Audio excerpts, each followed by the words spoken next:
अज़ीज़ तलबा व तालिबात अस्सलामुअलैकुम। गुजराती के लास्ट पीरियड में हमने संधि के बारे में मालूमात हासिल की थी। उम्मीद करती हूँ आपने संधि का स्वाध्याय जो है वो भी नोट में लिख लिया होगा और अच्छी तरह से उसे समझ लिया होगा। अब प्यारे बच्चों, आज हम सिलेबस में आगे बढ़ते हुए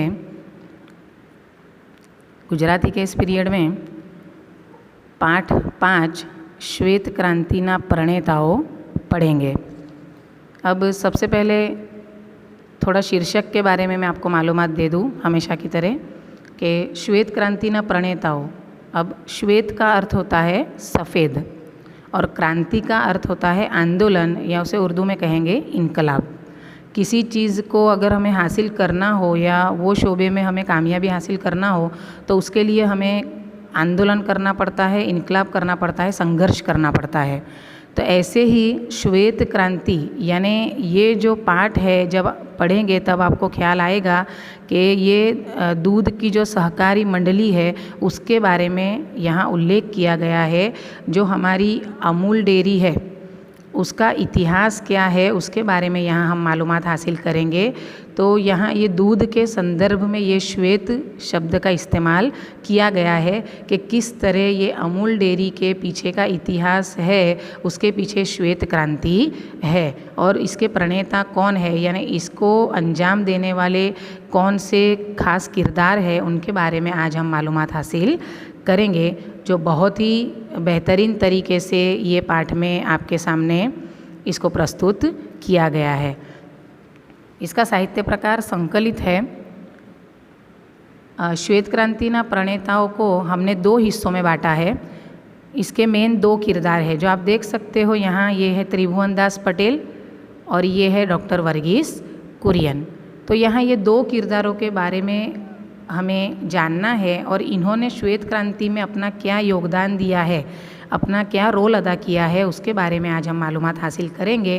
तो त्रिभुवनदास पटेल के बारे में भाग 1 में और उसके बाद भाग 2 में यानी पार्ट 2 में डॉक्टर वर्गीस कुरियन के बारे में हम मालूमात हासिल करेंगे। तो आज हम मालूमात हासिल करेंगे त्रिभुवनदास पटेल के बारे में। तो शुरुआत करते हैं पाठ 5 श्वेत क्रांतिना प्रणेताओं। અમૂલ ડેરીના સ્થાપક ત્રિભુવનદાસ પટેલ સ્વપ્નદ્રષ્ટા હતા. તો આણંદને અને સમગ્ર ગુજરાતને અમૂલ બ્રાન્ડ સ્વરૂપે વિશ્વના નકશા ઉપર प्रस्थापित करनार स्वप्नशिल्पी હતા डॉक्टर वर्गीस कुरियन। यहाँ पाठ की शुरुआत कैसे होती है? अमूल डेयरी। आप लोग जानते ही होंगे कि अमूल डेयरी कहाँ आई है?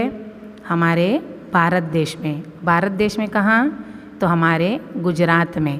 ये हमारे लिए गर्व की बात है कि एशिया की सबसे बड़ी जो डेयरी है अमूल डेयरी वो हमारे गुजरात में आई है। गुजरात में कहाँ?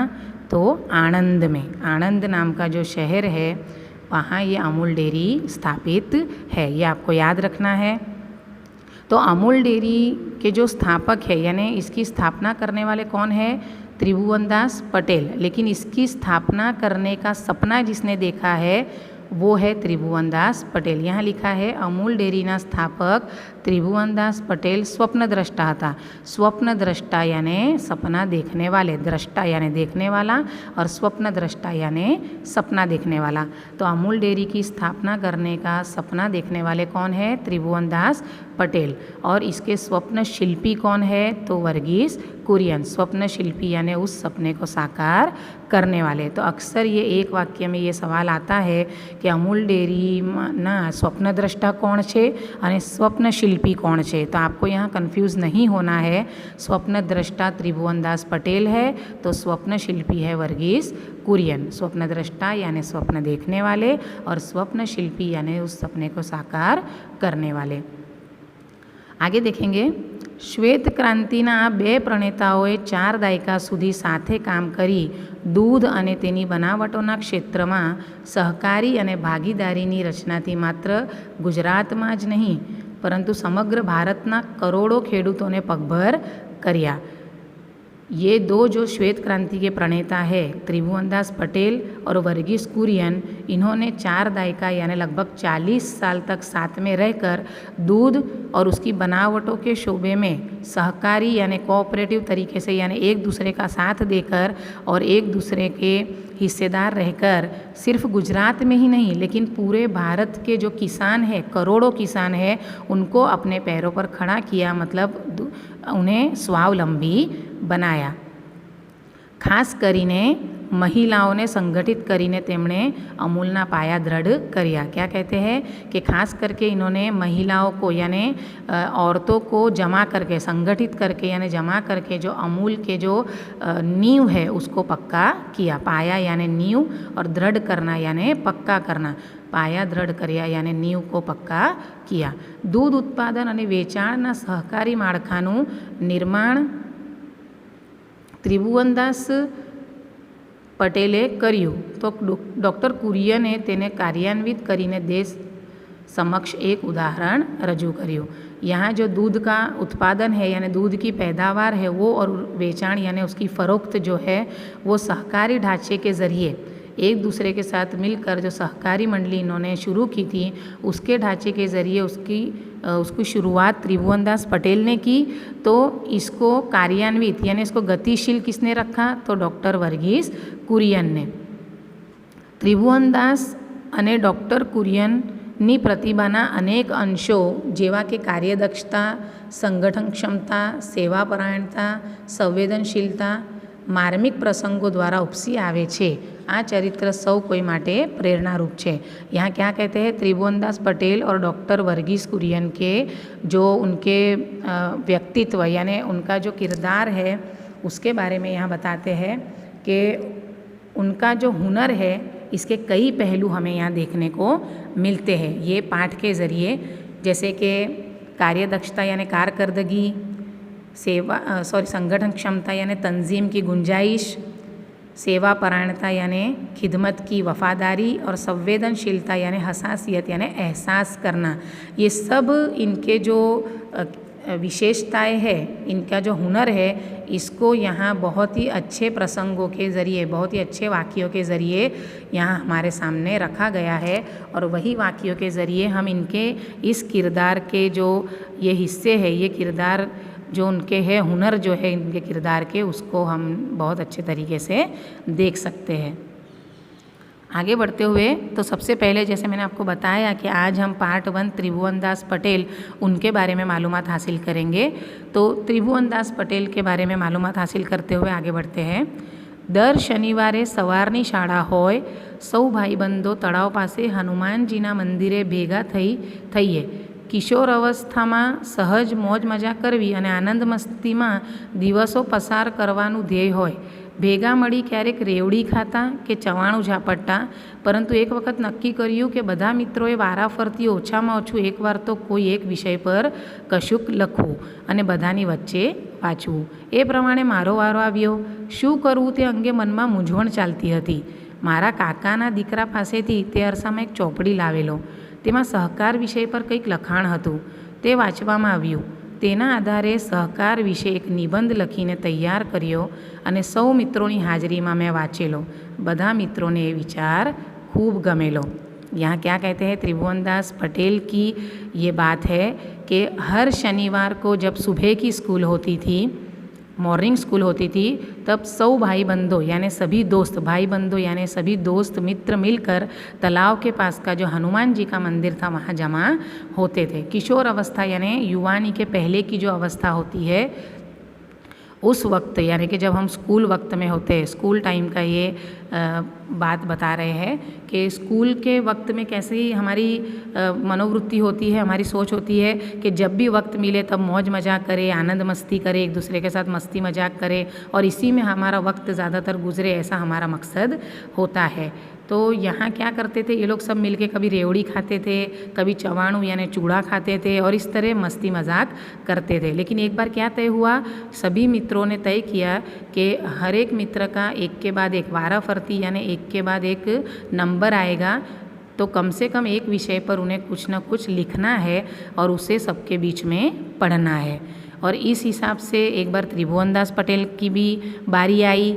अब उन्हें उलझन होने लगी दिल में कि मैं क्या करूं, किस बारे में मैं लिखूं और सबके सामने उस विषय के बारे में पढ़ूं। लेकिन उसी अरसे में उसी वक्त पर उनके पास एक किताब आई थी जो उनके काका के बेटे के पास से उन्होंने ली थी, और उसमें उन्होंने किस विषय पर पढ़ा था, सहकार के बारे में उन्होंने पढ़ा था। सहकार यानी एक दूसरे का साथ देना, और इसके बारे में उन्होंने पढ़ा और इसी के आधार पर उन्होंने सहकार के बारे में एक निबंध लिखा, और यही निबंध लिखकर सब मित्रों के सामने उन्होंने पढ़ा, और सबको ये जो सोच है सहकार की, एक दूसरे का साथ देने की, एकता की, ये विचार सबको बहुत ही पसंद आया था। ઉપરયુક્ત પ્રસંગ સમર્પિત સેવામૂર્તિ અને ખેડા દૂધ ઉત્પાદક સહકારી મંડળી લિમિટેડના સ્થાપક पिता एवं त्रिभुवनदास पटेलना स्वमुखे रजू थયેલ છે।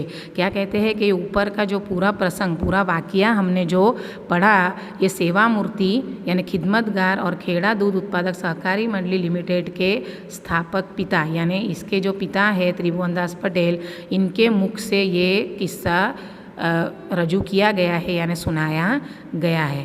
विश्वभરમાં આજે જેનું નામ પ્રચલિત બન્યું છે અને અમૂલ મોડેલ તરીકે સમગ્ર ભારતમાં જેનો સ્વીકાર કરવામાં આવ્યો છે તે અમૂલ ડેરીના સ્વપ્નદ્રષ્ટા ત્રિભુવનદાસ પટેલનો જન્મ આણંદમાં તારીખ 22/10/1903 પિતા કિશીભાઈ પટેલને ત્યાં થયો હતો। ખેડૂતોના ઉદ્ધારક અને અમૂલ ડેરીના પાયાના પથ્થર તરીકે સમગ્ર ગુજરાત અને સહકારી મંડળીઓ તેમના ઋણી રહેશે। यहाँ कहते हैं कि जो विश्व भर में यानी पूरी दुनिया में जो जिसका नाम आज मशहूर है और ऐसे अमूल मॉडल के रूप में जो पूरे भारत में जाना जाता है, ऐसे अमूल डेयरी के जो स्वप्न दृष्टा है, सपना देखने वाले हैं, वो त्रिभुवनदास पटेल का जन्म कहाँ हुआ था? आनंद में हुआ था 22/10/1903 में पिता किशीभाई के यहाँ। मतलब त्रिभुवनदास पटेल के पिता का नाम था किशीभाई पटेल। और किसानों के उद्धार यानी किसानों की तरक्की, उनकी फलाह व बहबूद के लिए उन्होंने और अमूल डेयरी की जो नींव है उसको रखने के लिए समग्र गुजरात और सहकारी मंडली हमेशा उनकी कर्जदार रहेगी। किसकी? त्रिभुवनदास पटेल की। ગુજરાત વિદ્યાપીઠમાં વિદ્યાર્થી જીવનમાં જ ગાંધીજી અને સરદાર વલ્લભભાઈના વિચારોથી પ્રભાવિત થઈ તેઓ આઝાદીની ચળવળમાં જોડાયા। अब यहाँ त्रिभुवनदास पटेल के बारे में बात हो रही है। परिणामे ईस्वीसन 1930 में मीठाना सत्याग्रह निमित्ते અને ईस्वीसन 1940-41 में सत्याग्रह માટે તેમને જેલવાસ પણ ભોગવવો પડ્યો હતો। વલ્લભભાઈ પટેલના માર્ગદર્શન હેઠળ ईस्वीसन 1940ના ખેડા જિલ્લાના ખેડૂતો સાથે મળીને સહકારી મંડળીની સ્થાપના કરી। તે સમયે ખેડૂતો પાસેથી ખૂબ ઓછા ભાવે દૂધ ખરીદીને મુંબઈમાં ઊંચા દામે દૂધ વેચતી પોલ્સન કંપનીથી ખેડૂતો ત્રાસેલા હતા। બધાએ ભેગા મળી ખેડા જિલ્લા દૂધ ઉત્પાદક સહકારી મંડળી લિમિટેડની શરૂઆત કરી।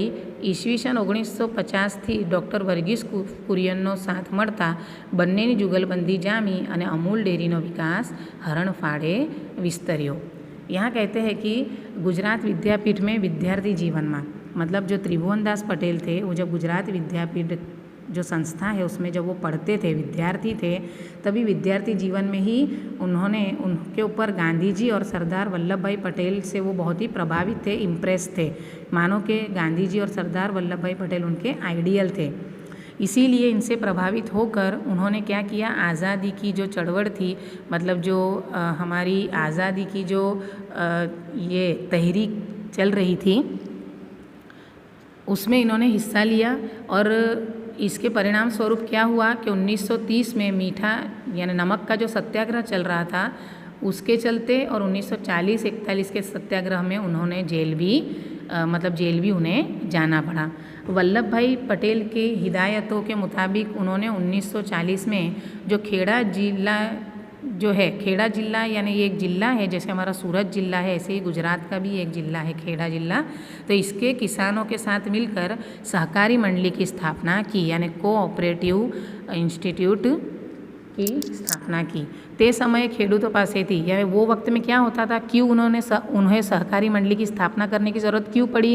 तो वो वक्त में क्या होता था कि खेडूत यानी किसान के पास से खूब कम, बहुत ही कम भाव में दूध की खरीदी करके मुंबई शहर में उसे ज़्यादा दामों में बेचा जाता था। ये काम कौन करता था? Polson company. तो जो किसानों की मेहनत थी उसका पूरा मुआवजा, उसका पूरा फल उन्हें मिलता नहीं था और इसका जो फ़ायदा है वो ये पोल्सन कंपनी ले लेती थी और इस तरह उसका शोषण, किसानों का शोषण करती थी। तो इसीलिए ये शोषण से जो किसान थे वो बहुत ही परेशान थे।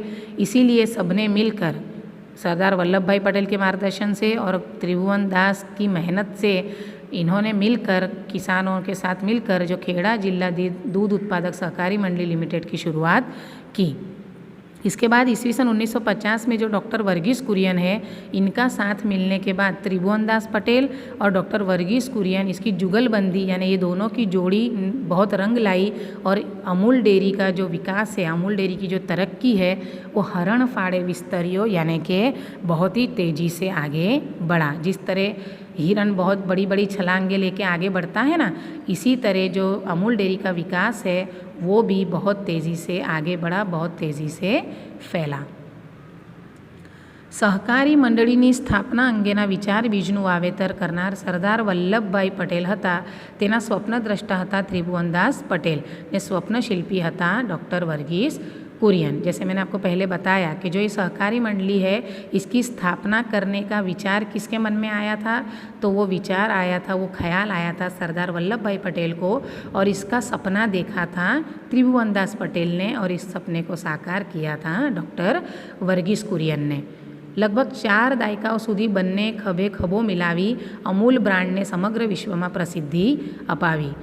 लगभग 4 દાયકા यानी 40 साल तक लगभग दोनों, कौन दोनों? वर्गीस कुरियन और त्रिभुवन दास पटेल, इन दोनों ने खभे से खभा मिलाकर मतलब एक दूसरे के साथ से, सहकार से अमूल ब्रांड को पूरे विश्व में, पूरी दुनिया में प्रसिद्धि दिलाई यानी कि मशहूर किया, कामयाबी दिलाई। त्रिभुवन दास 3 जून 1994 में 91 વર્ષની વયે અવસાન પામ્યા। ત્યાં સુધી વિવિધ સહકારી ક્ષેત્રોમાં એકાધિક હોદ્દાઓ પર કાર્યરત રહ્યા। त्रिभुवन दास जो है वो 3 जून 1994 को 91 वर्ष की उम्र में उनकी मृत्यु हो गई, अवसान पामिया यानी मृत्यु हो गई। लेकिन तब तक वो अलग अलग सहकारी शोबे में एक से ज़्यादा, एकाधिक मतलब एक से ज़्यादा, और इसकी संधि क्या होगी? एक वत्ता अधिक। तो एकाधिक यहाँ आप देख सकते हैं, एकाधिक, एकाधिक तो एक से ज़्यादा होद्दों पर वो कार्यरत रहे यानी काम करते रहे। त्रिभुवन दास ने कम्युनिटी लीडरशिप माटे फिलिपाइन्सनो रेमन मैग्सेसे एवॉर्ड आपवामां आव्यो। त्रिभुवन दास को जो कम्युनिटी लीडरशिप है उसके लिए फिलिपाइन्स का रेमन मैग्सेसे एवॉर्ड मिला। ईस्वीसन 1964 में भारत सरकार तरफ थी पद्मभूषण एवॉर्ड आपवामां आव्यो। ईस्वीसन 1964 में भारत सरकार तरफ से भी उन्हें पद्मभूषण एवॉर्ड मिला। आ उपरांत नाना मोटा अनेक एवॉर्ड, इसके अलावा छोटे मोटे कई एवॉर्ड, मान सम्मान और होद्दों से उन्हें नवाजा गया उनकी सेवाकीय प्रवृत्तियों के लिए, उनकी जो खिदमत वाली सरगर्मियाँ थी उसके लिए। ईस्वीसन 1971 में अमूल डेयरीना अध्यक्ष स्थानेथी स्वैच्छिक निवृत्ति लीधी त्यारे प्रचंड लोकादर सापड्यो। ईस्वीसन 1971 में अमूल डेयरी के अध्यक्ष के स्थान से स्वैच्छिक यानी अपनी मर्ज़ी से निवृत्ति यानी रिटायरमेंट, अपनी मर्ज़ी से उन्होंने रिटायरमेंट ली, तब उन्हें बहुत ही ज़्यादा लोगों की तरफ से सम्मान मिला। किसे? त्रिभुवन दास पटेल को। दरेक सभ्यए पोतानी इच्छा थी यानी हरेक शख्स ने अपनी मर्जी से क्या किया? 1-1 रुपयो एकत्र करी 6,80,000 रुपयानी थैली भेंट धरी। हर एक शख्स ने अपनी मर्जी से 1-1 रुपया जमा करके कितने पैसे जमा किए? 6,80,000, और वो 6,80,000 रुपये की थैली उन्होंने किसको भेंट दी? त्रिभुवन दास पटेल को भेंट देना यानी तोहफा दिया। जन कल्याण प्रवृत्ति में हमेशा रस रुचि धरावता त्रिभुवन दासे અને તેમના ધર્મપત્ની મણિબહેને ગ્રામજનો માટે શક્ય એટલું સેવા કાર્ય કરવાની પ્રબળ ભાવનાને ચરિતાર્થ કરવા સંકલ્પ કર્યો। यहाँ क्या कह रहे हैं कि जब इन्हें ये भेंट मिली तो उन्होंने क्या किया? उन्होंने पहले क्या सोचा था? उनकी सोच क्या थी कि जन कल्याण प्रवृत्ति में यानी लोगों की फलाह व बहबूद के लिए हमेशा दिलचस्पी लेने वाले जो ये त्रिभुवनदास पटेल थे और उनके धर्मपत्नी मणि बहन थे, वो गांव के लोगों के लिए हो सके उतना ज़्यादा गांव के लोगों की खिदमत करना चाहते थे। और ये जो उनके दिल में ये भावना थी, ये जज्बात थे, उसको साबित करने का उन्होंने संकल्प किया, यानी फैसला किया। उसके लिए उन्होंने क्या किया? ઢળતી વયે ચિરંજીવ યશ અપાવે એવી એક કાર્ય યોજનાનો પોતાને મળેલી ભેટની મોટી રકમથી શુભારંભ કર્યો। क्या किया उन्होंने कि ढलती वय यानी ढलती उम्र में उन्होंने चिरंजीव यश अपावे यानी चिरंजीव यानी ज़्यादा वक्त तक, लंबे अरसे तक लोगों को याद रहे ऐसी जो शोहरत दिलाए, ऐसी उन्होंने एक कार्य योजना यानी एक ऐसा मंसूबा उन्होंने तैयार किया कि उनको जो भेंट में तोहफे में मिली हुई रकम थी जो 6,80,000, उससे उन्होंने शुरुआत की। तो ये 6,80,000 की रकम का उन्होंने क्या किया? तो જે ત્રિભુવનદાસ ફાઉન્ડેશનના નામે આજે પણ સ્ત્રીઓ અને બાળકોના સ્વાસ્થ્યની સેવાનો લાભ 800થી પણ વધુ ગામને મળી રહ્યો છે। तो उन्होंने ये 6,80,000 की रकम से जो लोगों की तरफ से उन्हें तोहफे में मिली थी, वो लोगों की ही खिदमत में उन्होंने उसे समर्पित कर दिया ये रकम को। ये रकम से उन्होंने त्रिभुवनदास फाउंडेशन नाम की एक संस्था शुरू की, जिसमें क्या होता था?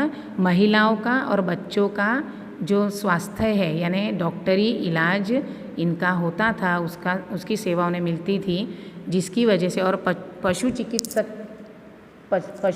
का काम भी होता था, यानी कि जानवरों की भी वहाँ जो चिकित्सा यानी कि इलाज होता था। और इसका फ़ायदा कितने गांव उठा रहे हैं? 800 से भी ज़्यादा गांव इसका लाभ उठा रहे हैं। શ્વેત ક્રાંતિના પ્રણેતા અને સહકારી મંડળીના સ્વપ્નદ્રષ્ટા તરીકે આજે પણ ત્રિભુવનદાસ પટેલે પોતાના સેવાકીય કાર્ય થકી ગુજરાતના ખેડૂતોના હૃદયમાં આદરણીય સ્થાન ધરાવે છે। जो श्वेत क्रांति के प्रणेता के तौर पर और सहकारी मंडली के स्वप्नद्रष्टा के तौर पर आज भी त्रिभुवनदास पटेल अपनी खिदमत के वजह से गुजरात के जो किसान हैं उनके दिल में बहुत ही सम्मान वाला स्थान उन्होंने हासिल किया है, बहुत ही आदरणीय स्थान हासिल किया है। વિના સહકાર નહીં ઉદ્ધારની ઉક્તિને તેમણે પોતાની જીવનશૈલી તેમજ કાર્યપ્રણાલીથી સાર્થક કરી બતાવી હતી। कौन सा सूत्र उन्होंने हमें दिया है त्रिभुवनदास पटेल ने? तो बिना सहकार नहीं उद्धार, यानी किसी के भी सहकार के बिना, एक दूसरे के साथ मिले बिना किसी का भी उद्धार नहीं हो सकता, किसी की भी तरक्की नहीं हो सकती। ये उक्ति को मतलब ये जो वाक्य है, ये जो जुमला है, उसको उन्होंने अपनी ज़िंदगी में उतारा, अपनी काम करने के तरीके में उतारा और इसे सार्थक करके बताया, मतलब कि इसे साबित करके बताया अपनी ज़िंदगी में जो उन्होंने कामयाबी हासिल की। तो ये बिना सहकार नहीं उद्धार, यही भावना मन में रख के और यही सूत्र को अपने जीवन में उतार कर उन्होंने अपनी ज़िंदगी में इतनी कामयाबी हासिल की और लोगों की खिदमत कर पाए। तो बच्चों, उम्मीद करती हूँ कि आपको ये समझ में आया होगा त्रिभुवनदास पटेल का जो भी यहाँ योगदान है वो। अब कल इंशाल्लाह हम डॉक्टर वर्गीस कुरियन के बारे में मालूमात हासिल करेंगे। आपके पास किताब हो तो थोड़ी जो है रीडिंग कर लेना ताकि आपको अच्छे से ये समझ में आ सके। तब तक के लिए अल्लाह हाफिज़।